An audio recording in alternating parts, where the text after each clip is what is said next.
Hey, what's up? It's Derek Halpern. Today we're going to talk about passion. There are two types of passions. One passion can be great for you and fulfilling and healthy. Another type of passion can have a detrimental effect on your health. Today we're going to talk about the difference. Hey, what's up? It's Derek Halpern. Focus on building your audience, build a good product. We're just filming everything. Come take a look. And with me, I've got Adam Alter. He's the New York Times bestselling author of Drunk Tank Pink and the new book, Irresistible. So Adam's gonna help us understand the difference between both of these passions. Adam, you here? I am. Thanks for having me. So Adam, tell us.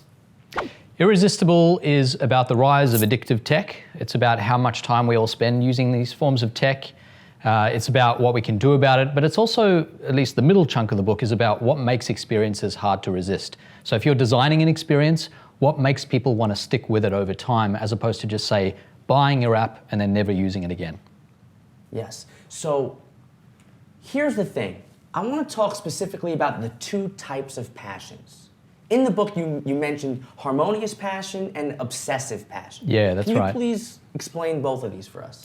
Yeah, so harmonious passions are basically consistent with the things that you're trying to achieve in life. They make your life better. They are enriching. They don't get in the way of other aspects of your life, so they don't encroach on the other parts of your life that are important to you. Obsessive passions are problematic. Basically what they do is they infiltrate other areas where you'd like to sort of keep them confined to one area of your life. And the difference between them really is just the extent to which they are compartmentalized, so that you can focus on a harmonious passion for a while, then you can leave it behind, go and do other things. An obsessive passion is something that follows you wherever you go, and it's impossible to really shake. That's interesting for a few reasons, because I understand that there's a good and bad passion, and I understand, like, well, it's good if it's not affecting your life negatively, and it's bad if it is. Right. But I felt like I've always walked the line between harmonious passion and obsessive passion. Are there any telltale signs that prove that you might be crossing that line before you cross it? Yeah, I mean, think about something that when you leave that thing behind, you can't stop thinking about it. That even as you're supposed to be doing something else, it keeps plaguing your mind. Imagine a day when you've left your phone at home, and all day you keep thinking about how you kind of feel like you've left the home naked. That is an obsessive passion. That's something that you think about constantly that you can't shake. That's a pretty good sign that you almost have withdrawal symptoms, using the language of drug addiction. So basically a harmonious passion is something that while you're doing it is enriching, fulfilling, you feel good. When you think about it subjectively, it just makes you feel positive. Obsessive passions actually, in essence, feel like things you have to do. And when you don't, you start to feel bad. So you're trying to check a box all day by doing them instead of feeling that they're really good for you, they're enjoyable, you're doing them because you want to. You feel like you have to. Interesting.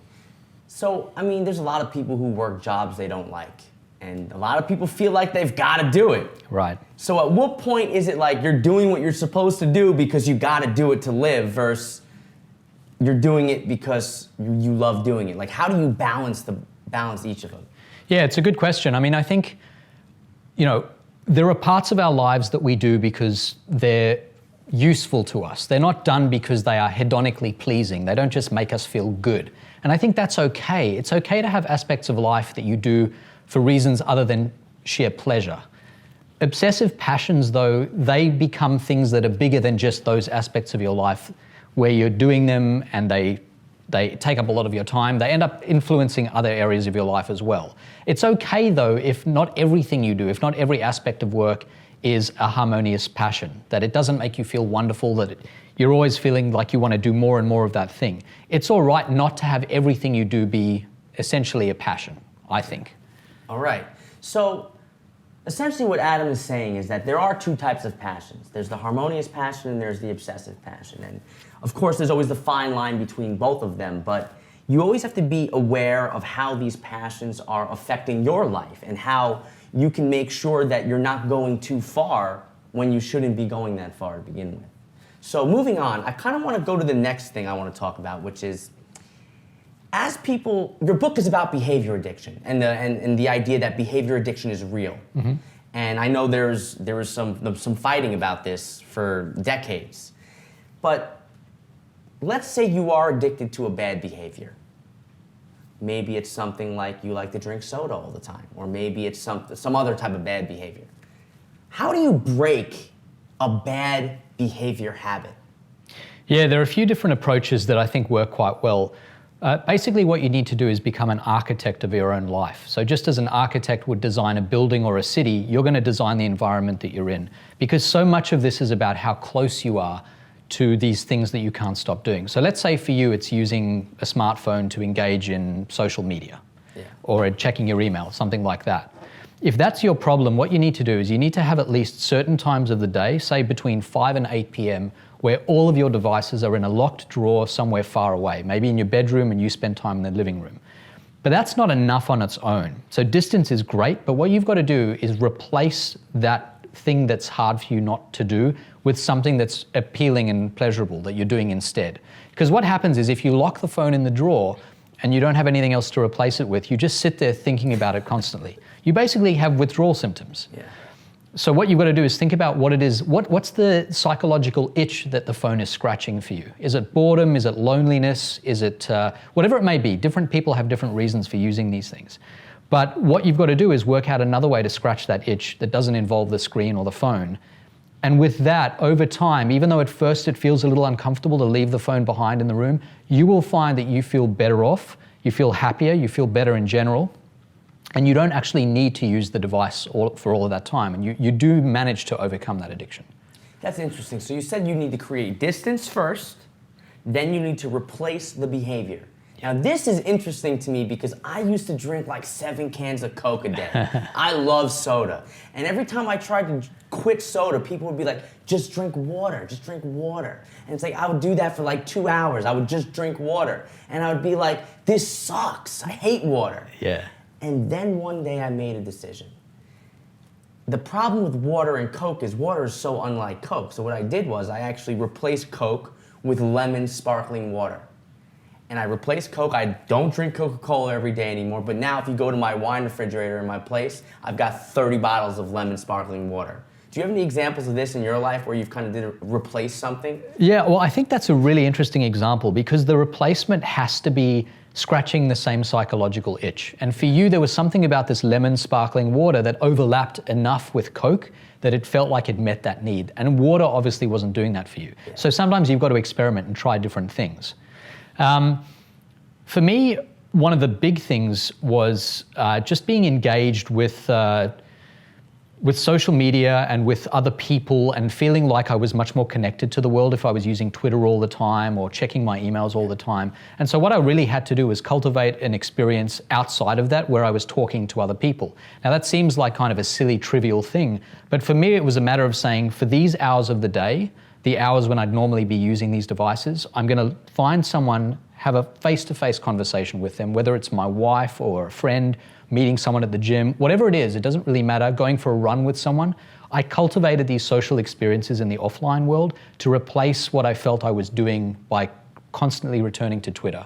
That felt to me like this constant stream of social connection, and so I needed to get an offline version for that. And I did. I basically put my phone aside. I made sure that every day at certain hours when I wanted to spend time with people, I'd arrange that. I would spend time with them that would scratch that same psychological itch, and I stopped needing to use my phone for those few hours a day. So now this is very interesting because the rise of technology has made us feel connected to more people. And there's people that I haven't talked to, I remember just recently, I hadn't talked to this one person for a year and a half. We're close friends. I never felt like we stopped talking because I knew everything they were doing.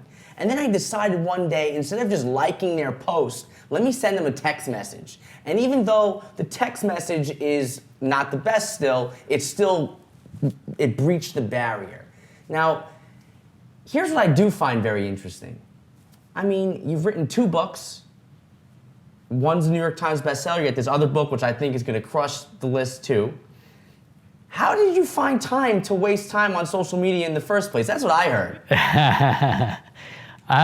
It's something that I just find that I do in those small moments between other tasks. Like I think what we do when we have those moments of time, say you've got a meeting and then there's 15 minutes between that one and the next one, that should be the time for consolidation. When you think about what's going on in your day, what does this day say about who I am? What has the last week told me about who I am? That's when you sort of sit down and you work out your narrative. That's your story. If you never do that, you never get a sense of who you are zooming back. And that's what I do, I think, which is unhelpful, is I'll go to social media, I'll use that sort of instant crutch of going to the phone, and I'll never have those moments, those little moments of downtime between other things that I'm supposed to be doing. So I've tried my best to have at least a few moments of the day where I just leave my phone on the table, upside down, somewhere in a drawer, where normally I would have just gone quickly, checked a couple of emails and things like that. I think those moments of downtime are absolutely critical for our well-being.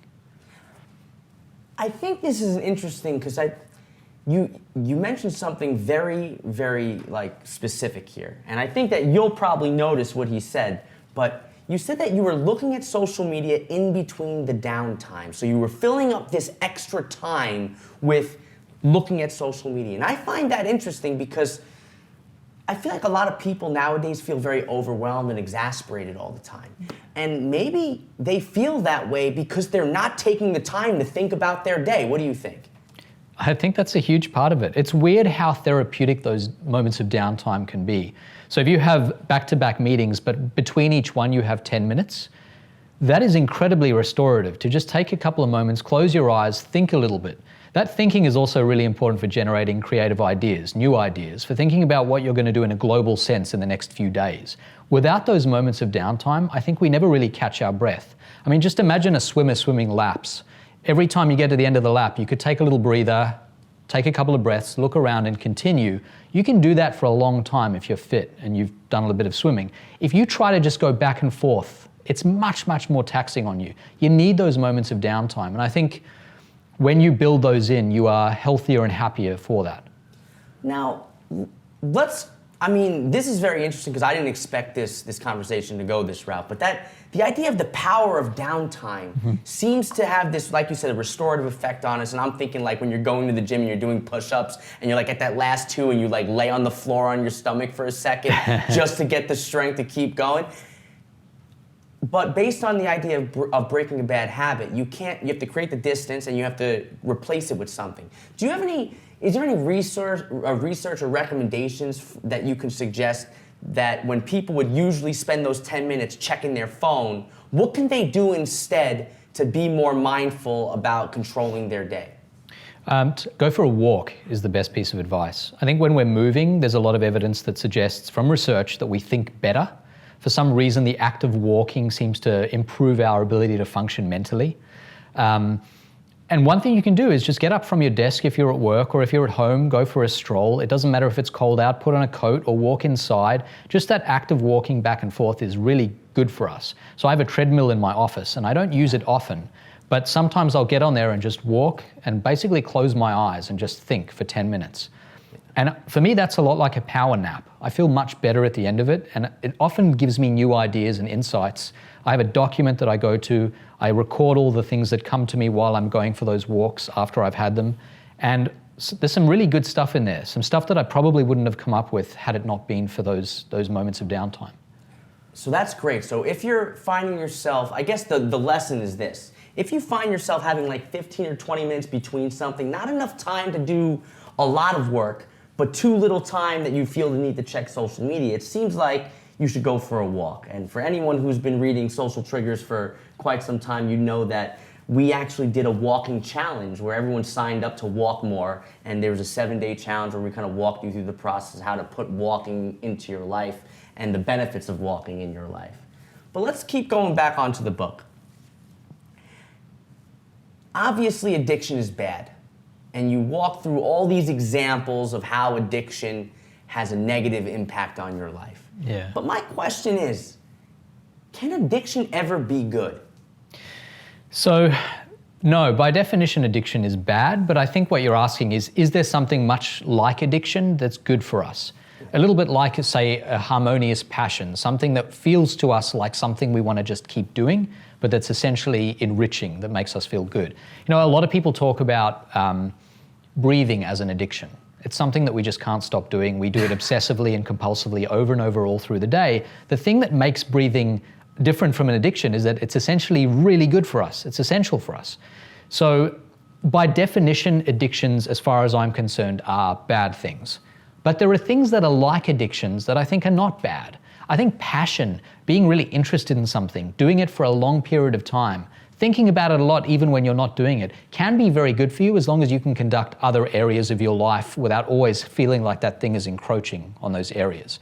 So if you're really passionate about a particular sport or a hobby or something about your business or your work, I think that can start to look like an addiction.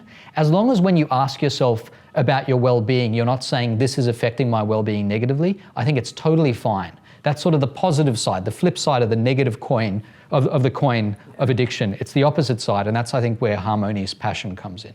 But this is interesting specifically for business owners for a few reasons, because there are some people who will start a new business or they're even in an existing business and they're working all the time and everyone around them keeps trying to, oh, you're such a workaholic, you need to stop doing this, and the world's trying to push you back into this box. And on the one hand, when the business is going well, it's like, well, it's going well and you feel good.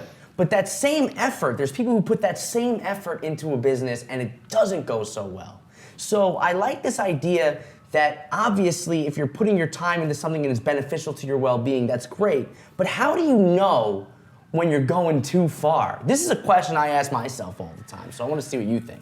I think it's largely subjective. It's a matter of just asking yourself, how is this thing affecting my life? But what we don't do, a lot of us, is ask that question. Yeah. It's so important to zoom back, and these are those moments between meetings where you have 10 minutes where you say to yourself, I'm thinking about what I've been doing the last couple of weeks. Does this in its entirety make me a happier, healthier, better person? Is this for some greater good? Now, when you run a business, there will be moments for everyone when they're running a business that suck, that are hard, where you don't want to be doing it, where there are a million things you could imagine doing that would be more fun right now, probably more fulfilling in the short term. But as long as there's a big picture there that makes sense to you, I think you could consider that the sort of negative little part that makes for this great big picture that's positive. So I'm not one of those people who says every moment of the day should be spent doing something that makes you happy. Yeah. I think you can engender meaning in your life by enduring a little bit of hardship in the production of a business, if you're having a relationship with someone and it's a little hard occasionally, but essentially the whole is good, that's okay too. And I think it's just about the balance of things. Once you sum all of those moments together that you spend engaged with your business, with another person, whatever it may be, in its entirety, is this a net benefit for your life? And if it is, that's probably okay. All right, so while we're on the idea of progress, the thing that I want to then talk about is something else you mentioned in the book, and this idea of comparison. No matter what happens, whether you're pursuing a harmonious passion or an obsessive passion, and you're making progress in your business or your life or whatever, it's going to happen where, I don't know about you, but for me, you're going to compare yourself to other people and how far they've come. Can you talk about this comparison trap a little bit? Yeah, so this idea is known as social comparison, and it's been around for a long time, since the 50s. And it's the idea that humans constantly compare themselves to other humans to get a sense of where they stand. And there are a lot of ways you can do that. I mean, you could pick someone who is doing better than you in some domain. You can pick someone who's not doing as well as you. And for almost all of us, for almost all the time, there are people who are doing better and people who are doing worse. And your happiness depends in large part on not just the comparisons, but also how you interpret them. So for example, I spoke to a guy who was working on Wall Street. And the first year he got a $40,000 bonus, and he felt fantastic about that, because that was the most money he'd seen pretty much ever. The second year, his bonus went up to several $100,000. The year after that to several $1 million. And he got progressively less happy as the numbers increased. And the reason for that was that he was comparing himself to different standards as the numbers increased. When he was earning $1 million, he was comparing himself to people earning $1 billion. And so for him, the comparison standard shifted, and he felt less happy because he was using these upward comparisons that made him feel bad. When he was earning $40,000, he thought about his friends who were in college, weren't earning that in even a year. And so really what you have to do, first of all, is pick the right comparisons, recognize that if you're always going to look up, you're probably going to be unhappy. Having said that, it's also mobilizing, and it makes you stronger and it pushes you harder if you look up and say, that's what I want. So some of the time you've got to look up and you've got to use that as motivation.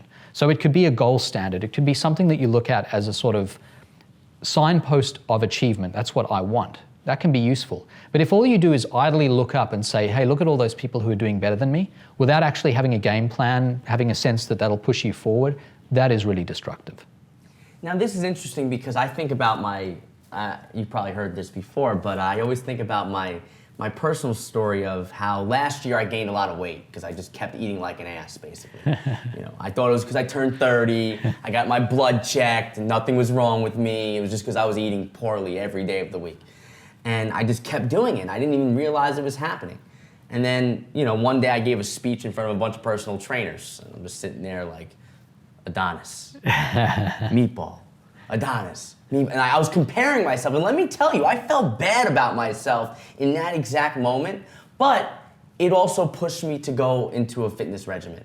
So I think right now, and I want to hear your feedback on this, but I think right now we have this push by society to make everyone feel good about themselves all the time. And that's why we see all these motivational quotes on Instagram and why all these motivational videos get shared. Everyone's focused on the positive because, God forbid we look at anything that can make us feel bad about ourselves.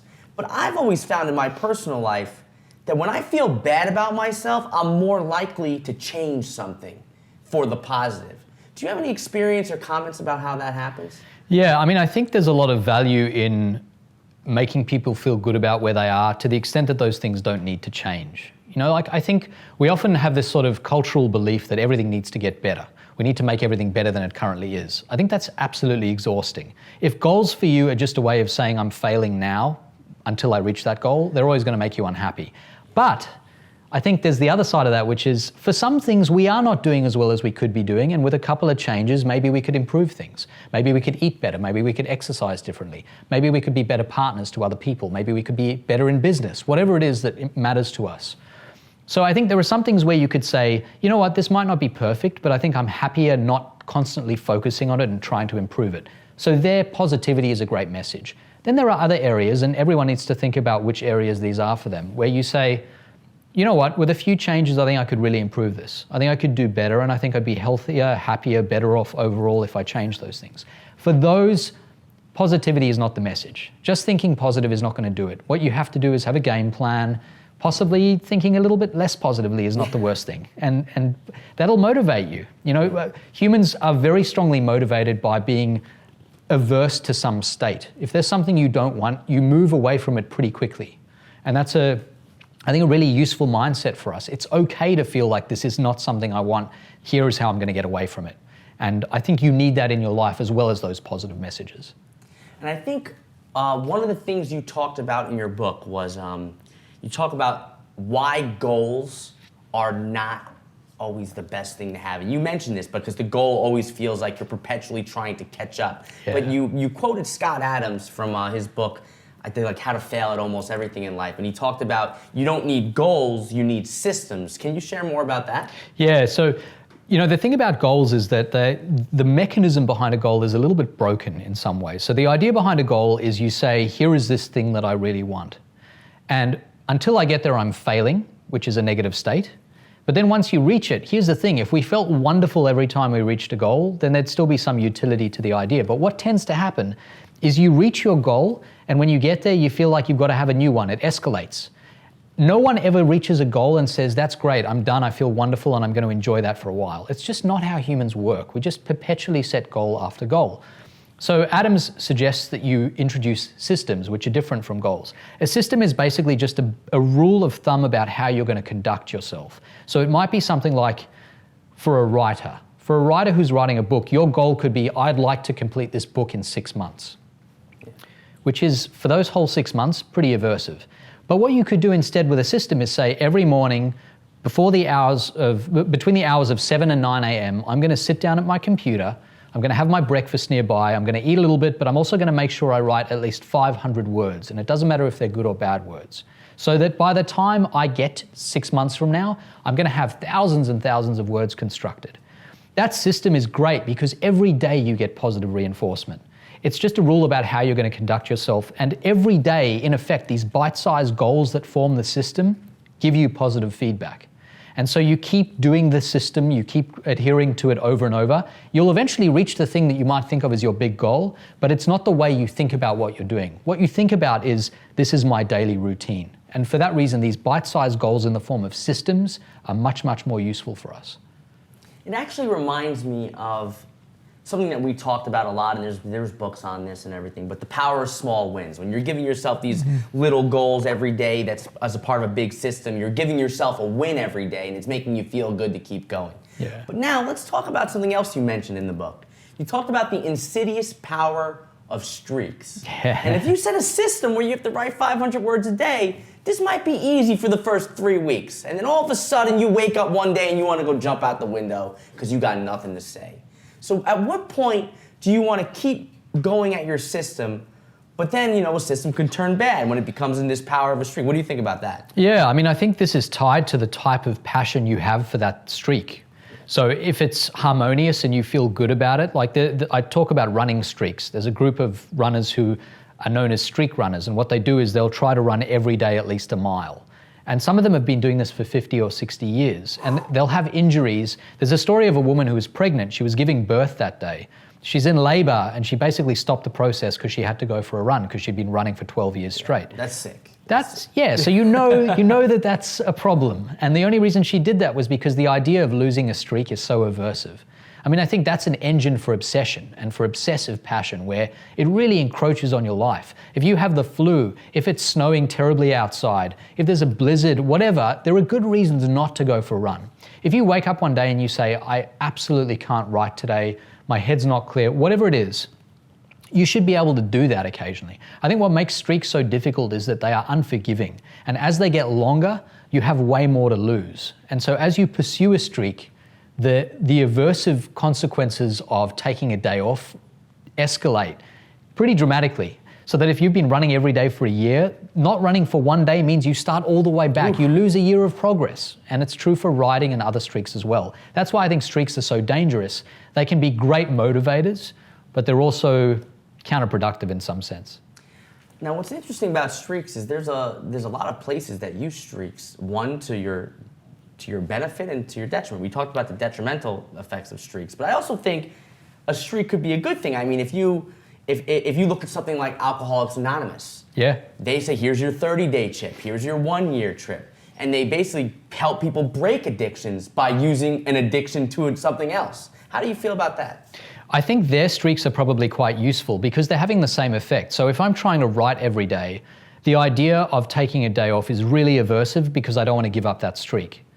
In that case, it's probably okay for me to stop writing for a day, and the streak is just forcing me to write when perhaps a bit of leniency would go a long way. With respect to something like Alcoholics Anonymous, though, there is no one day where you can stop. That's not healthy for you. It's not good for you to stop. If you fall off the wagon, that could have major consequences for your well-being. In that case, the streak and how much you have to lose is actually productive. I think it's better to feel like you have a lot to lose in that case. When it's something like riding or running where it's healthy for you to stop occasionally, I think it's bad to have that streak hanging over you. When it's something like Alcoholics Anonymous where you're trying not to drink and it's really good for your health not to, I think the streak can be really useful, in that case. So I'm really happy that Adam joined us here today for a few reasons. When I was running my podcast, Adam was one of the most well-liked guests that we had when he released his book, Drunk Tank Pink. And when I heard that he had his new book coming out, Irresistible, and it was perfect because we started filming these interviews again, I was just like, we have to have Adam on. And even though we kind of talked about all these different things available as tools and as insights inside this book, the one thing that I want you all to do is definitely read and pick up this book. And one of the reasons why I think you need to get this book from Adam is because he talks about this new problem that's facing America. We didn't talk about it in the interview today, but the new problem is about how everyone is addicted to technology. And there's this one experiment that he quotes in the book where he says that he asks people to estimate how many times they look at their phone per day, and people are like, oh, maybe 10 times, and the answer is 39 times. They ask him to estimate how long you look at your phone in hours. People say maybe an hour, it's 3 hours. So I think this book is really beneficial to all of us who are being assaulted by social media, by these addictive games, and by technology. And I think it's a good book for us to be aware about, whether we're addicted to it or not, just so we can see if it's affecting our lives. So I wanted to take a second and say, if you haven't got this book, you should totally pick it up. It's a great read. And Adam, do you have anything you want to share about your book before we close it out? I just think there's something in there, I think, for a lot of different people. So if you're a business person and you want to understand what makes people pick up an experience and stick with it, there's something in there for you. If you're someone who just feels like your relationships are being compromised, or that you can't get off the couch because you're playing a game all day, or whatever it may be, there are some tips for how to deal with that. So I think it's for the people who want to understand what drives people to use an experience and engage with it. And it's also for the people who feel that as consumers, they want to back off a little bit. So I think there's something in there for different stakeholders. So everyone, that's basically it. You have to check out Irresistible. I'll include a link somewhere below this video, wherever that link's gonna be. But it's a good book. Adam is one of my favorite authors about these types of topics. Like I said, I read his first book, Drunk Tank Pink, which had glowing endorsements from a lot of people in this space.